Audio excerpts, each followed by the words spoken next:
This is Democracy Now!, democracynow.org. As President Trump threatens to send the National Guard to Chicago and a federal judge rules against their deployment to quell ICE protests in Los Angeles, we turn now to Jean Guerrero, contributing opinion writer at the New York Times. Her new essay is headlined, "The Border Is Invading America." She writes, quote, "The U.S.-Mexico border is no longer just a line on a map. It's a roaming force drifting through our cities and ravaging schools, courthouses, and workplaces. It's become unmoored from geography, dragging its violence and impunity into the heart of American life." Jean Guerrero is author of Hate Monger, Stephen Miller, Donald Trump, and the White Nationalist Agenda, and a visiting professor at the University of Southern California Annenberg School of Communication and Journalism, joining us from Los Angeles. Jean, welcome back to Democracy Now! Why don't you elaborate again on your piece, "The Border is Invading America"? Yeah, of course. Thank you, Amy. So what we're seeing across the U.S. is that the Border Patrol is now operating deep inside the country alongside ICE, and it's bringing its Wild West mentality. You know, they're wearing cowboy hats, and they're treating Los Angeles and places across the United States like lawless outposts on a hostile frontier. They've been deputized to carry the border with them and to enforce its racialized logic wherever they go. As we know, the administration has asked the Supreme Court to allow it to continue to use racial profiling in immigration enforcement.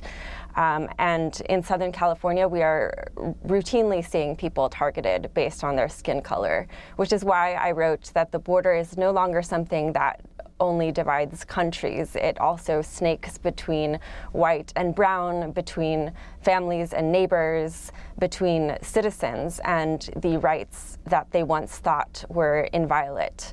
And the brute force that the border once unleashed out of sight in the desert or behind the locked doors of detention centers is now erupting on our streets. For example, in Southern California, we're seeing fathers killed while fleeing immigration raids. We recently saw a family shot at in their car while trying to get away from agents. We are seeing people violently tackled and disappeared into unmarked vans. And too many Americans continue to believe that the border is meant to stop a quote-unquote invasion. But the reality is that the border is invading us. And it's coming not only for the rights of immigrants and for immigrants themselves, but for the rights of all of us. And Jean, in your piece, you basically also charged that Democratic leaders have been complicit now for decades in the stoking of anti-immigrant xenophobia in the U.S. You write at one point, quote, "I have repeatedly asked Trump voters about his immigration policy, such as his first term's family separation. They tend to reply by shrugging their shoulders and pointing at similar actions by Democratic leaders, saying Obama put kids in cages or Obama separated families too." Can you talk about that? Yeah, I think it's important to talk about that because what happened is that the Democratic Party normalized anti-immigrant cruelty alongside Republican administrations. And until we reckon with that bipartisan nature of our racialized immigration system, then we're not going to be able to restrain it because we need to hold our elected officials accountable in both parties for what they have created together. So as I wrote in my piece, it was the Clinton administration that oversaw the initial militarization of the border in the 1990s, after which we have seen as many as 80,000 people who have died trying to cross the border. That's a stadium of human beings who've died of dehydration in the desert, who've died of broken backs falling off of the border barriers, or even from Border Patrol agents' bullets.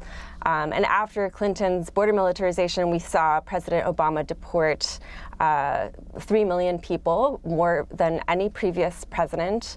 Oftentimes, these are individuals who were deported to their deaths.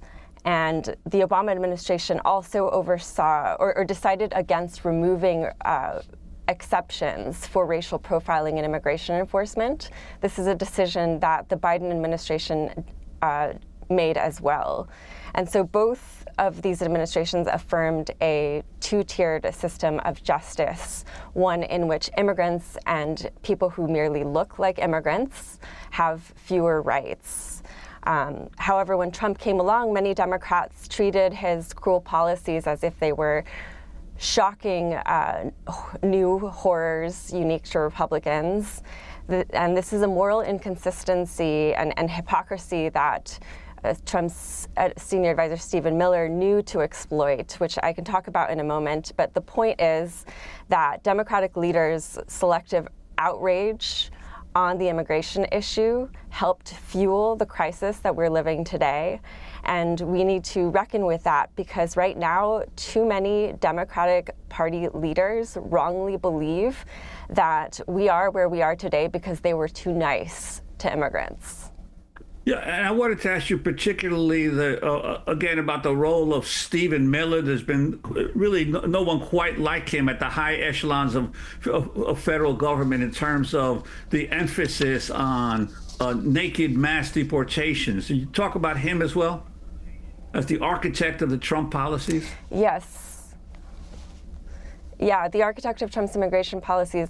So as I wrote in my book, Hate Monger, Stephen Miller is a student of liberal hypocrisy. He grew up in Santa Monica, California, where he saw the performative nature of many Democratic leaders' compassion for immigrants.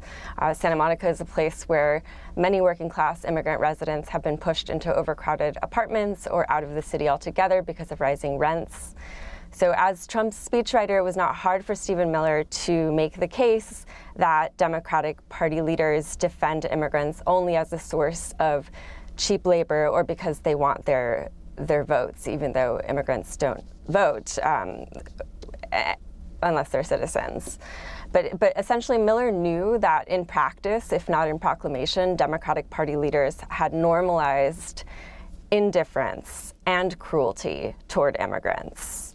And this long-standing indifference toward immigrants that the Democratic Party has, except when they're wielding this issue as a cudgel against Trump, is something that has worked symbiotically with the racism of Republican leaders to enable the border's violent encroachment on our lives, which we are now seeing.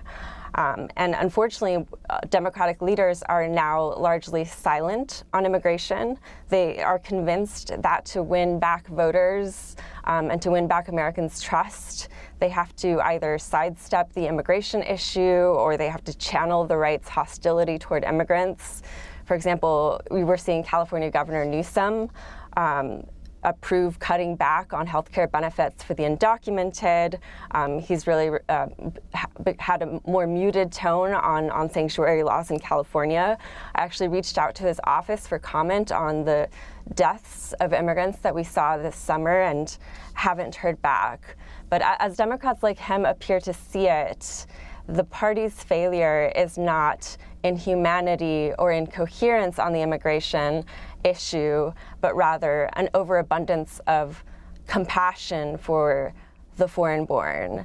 And this delusion would be comical if it wasn't so costly. It's a gift for restrictionists like Stephen Miller, who use the disconnectedness of Democratic Party elites to stoke resentment toward all liberals and to bolster the false perception that immigrants are to blame for everything. So really what I'm arguing for in the piece is that we desperately need a reckoning with the structural abuses embedded in our immigration system and with how both parties have played a role in sustaining them, because otherwise the border is going to continue to coil inward and to destroy our collective rights. Thanks for watching Democracy Now! On YouTube. Subscribe to the channel and turn on notifications to make sure you never miss a video. And for more of our audience-supported journalism, go to democracynow.org, where you can download our news app, sign up for our newsletter, subscribe to the daily podcast, and so much more.